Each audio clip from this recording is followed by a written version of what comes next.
Everything you believe about your physical peak, the age you're strongest, fastest, most capable, it's probably not what you think. I know that feels like a punch you didn't ask for, but hear me out, because scientists in Sweden just finished something extraordinary. They followed the same 427 people for 47 years. Not a quick study comparing different age groups, real people, real decades, from teenage years straight through to their 60s. And what they found is frankly shocking. Your physical prime doesn't last nearly as long as you've been told. It peaks earlier than you expect, and it declines faster than most fitness culture admits.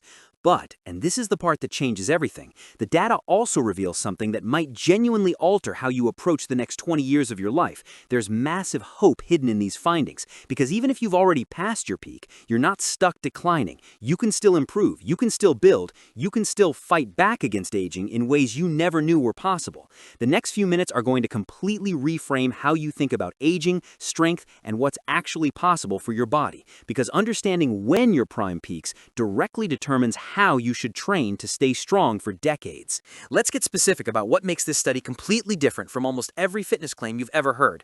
Most research is just a snapshot. Compare 25-year-olds to 50-year-olds, announce, look, people decline with age, and call it a day. But this Swedish SPAF study did something radical. It followed the same 427 people from age 16 to 63, tracking them for 47 years with repeated testing. That's not a still photo, that's a full-length documentary of human aging.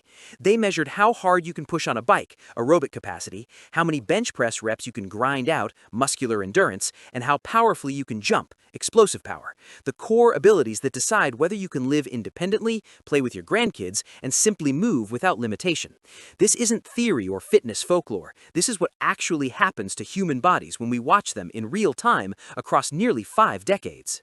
All right, this is where it gets really interesting, and where most of us have the timeline completely wrong. Your body doesn't just hit one magical peak at 30 and then slowly drift downhill.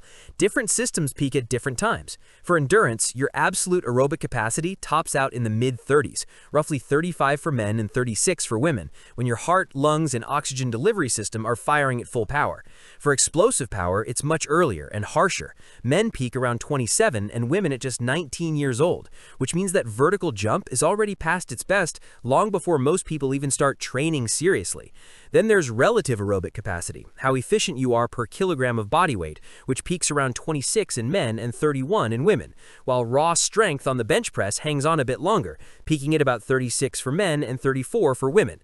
The big idea here is that your body isn't one single curve. It's an orchestra of different systems, each reaching its own crescendo at a different moment, and most of us never realize those windows are closing until they're already in the rearview mirror. This is where I need to be honest with you. The decline is real and it's significant. From your physical peak to age 63, you're losing somewhere between 30 and 48% of your physical capacity. That's not a typo. That's what nearly 50 years of data actually shows. Let me make this concrete. A man at his peak strength in his mid-30s might pump out 53 bench press reps. By 63, he's down to 34. That's a 35% loss, and it's replicated across aerobic capacity, power, everything. But here's the part that matters most. This decline isn't steady, it's accelerating. In your 40s, you're barely losing anything, less than 1% per year. You might not even feel it. Your clothes fit, you're still climbing stairs fine. Then something shifts.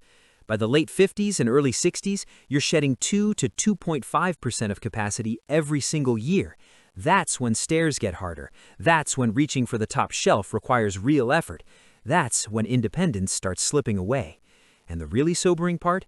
Men and women are on the exact same biological clock here. There's no advantage. We all face the same decline.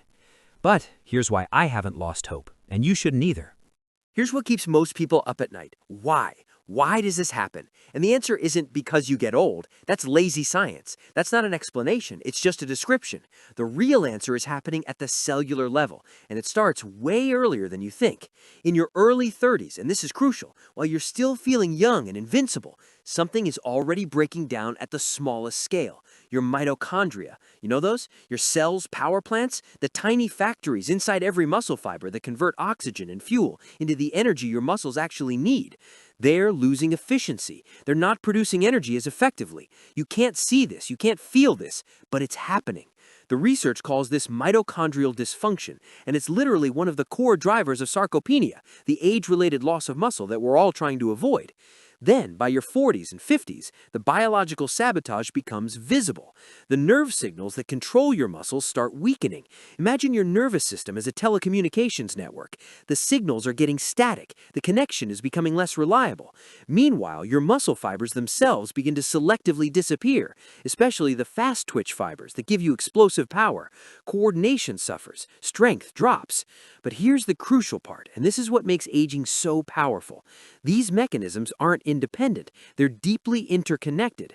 Mitochondrial dysfunction doesn't just reduce energy, it also damages muscle tissue maintenance. The nerve-muscle miscommunication makes it harder to recruit the remaining muscle fibers. One failure triggers another.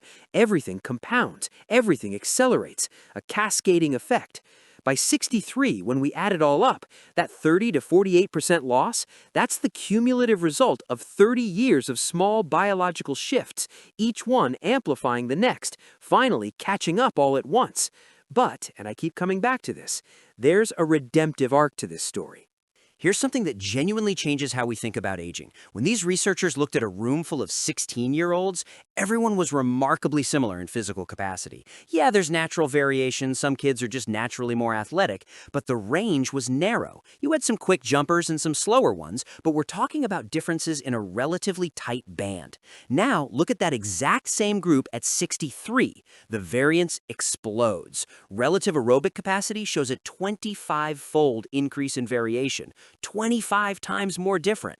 Jump height performance varies nearly 5-fold. Even muscular endurance, which you'd think would be more standardized, varies by 3-fold. What this means, some 63-year-olds in this study were in extraordinary shape, and others were quite frail. We're not talking 10% differences. We're talking about two completely different aging trajectories. And here's the key insight. It's not just genetics. If aging were purely genetic, everyone would decline at roughly the same rate. The variance wouldn't explode, it would stay relatively stable. But it doesn't. The variance grows because lifestyle and environmental choices accumulate. A person who stayed active, ate well, managed stress, slept properly, by 63, they've compounded those habits into extraordinary resilience. Someone sedentary, stressed, eating poorly, those choices also compound, but in the opposite direction. The math is simple. Small daily choices, multiplied across 47 years, create dramatically different outcomes.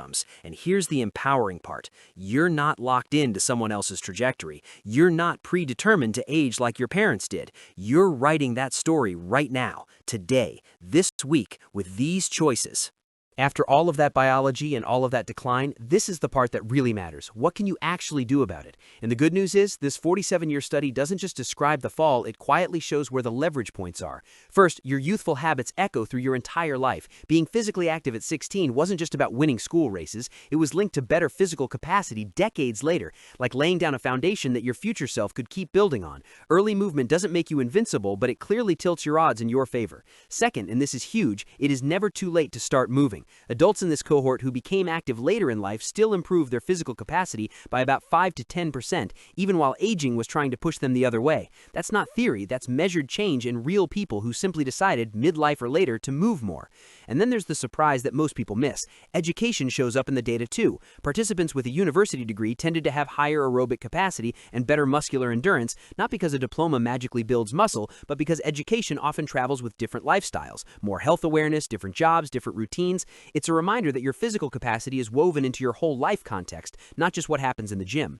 Put together, the message is simple and powerful. Your choices, how much you move, how you live, what you prioritize, really do shape how strongly you age. The trajectory isn't fixed. You have levers you can pull.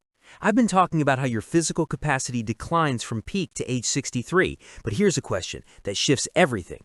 What if the starting point itself is lower for younger generations? The Swedish data ends in 2021, cohorts born in 1958, but what about kids born in 2010? What about teenagers right now? The answer is sobering. Multiple studies confirm that baseline aerobic and upper body fitness among today's youth is significantly lower than previous generations of the same age. In 2024, the U.S. gave youth physical activity a report card grade. You know what it was? A D-. That's not needs improvement, that's failing. Think about what this means. If a teenager today starts with even 10 to 15% lower aerobic capacity than a teenager in 1990, and then they decline at the same standard rates we've been discussing, by age 63, they're not just average, they're significantly more compromised. It's a domino effect. Start lower, decline at the same rate, reach clinically significant physical dysfunction earlier. We're looking at younger people becoming frail, losing independence, developing sarcopenia, the age-related muscle loss, earlier than previous generations.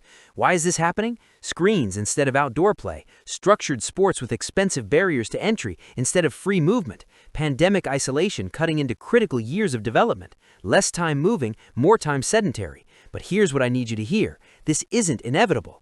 This is where all the previous findings become urgent, because if younger generations start at a disadvantage, they don't need fitness advice someday. They need intervention right now, not later.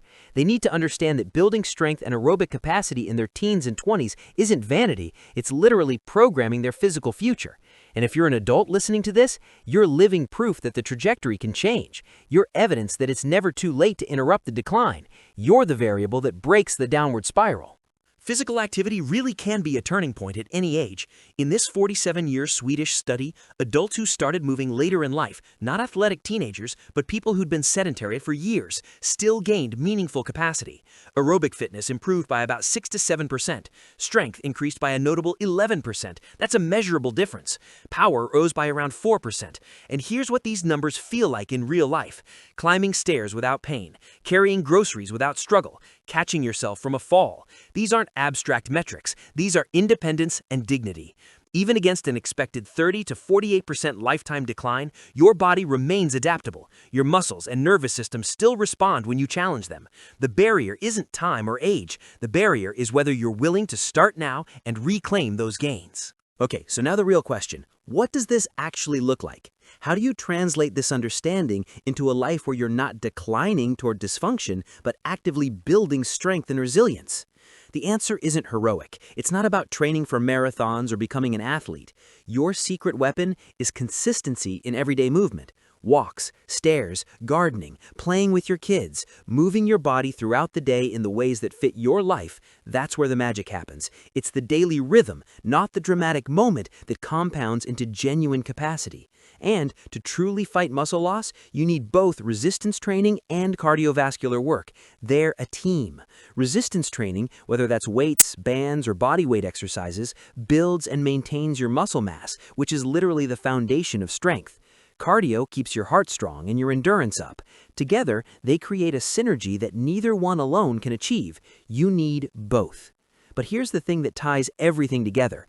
Every time you move, every choice to take the stairs instead of the elevator, every time you go for a walk, every time you choose to do something that challenges your body, you're not just burning calories in that moment, you're actively programming your physical future. You're laying down the foundation for vitality and healthy aging. These small choices accumulate. Over weeks, they become habits. Over years, they become your health trajectory. This is an investment in your future self, and the compound interest is real. Subscribe to BioTuber Online and unlock unlimited potential to improve every aspect of your health. Find real solutions for weight loss, blood sugar management, heart health, and mental resilience. Plus, science-driven answers for balancing hormones, boosting immunity, supporting healthy aging, optimizing digestion, managing pain, and preventing chronic disease. Learn to recharge your energy, enhance sleep, sharpen memory, and build strength through trusted fitness routines and nutrition plans grounded in the latest medical research. Explore topics like gut health, stress reduction, inflammation control, women's wellness, men's health, skincare, mindful living, reproductive health, bone and joint care, and integrative therapies.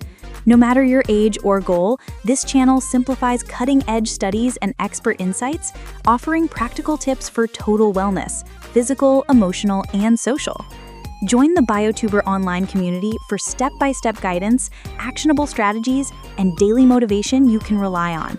Subscribe now for evidence-based content and never miss an opportunity to thrive in every area of your life.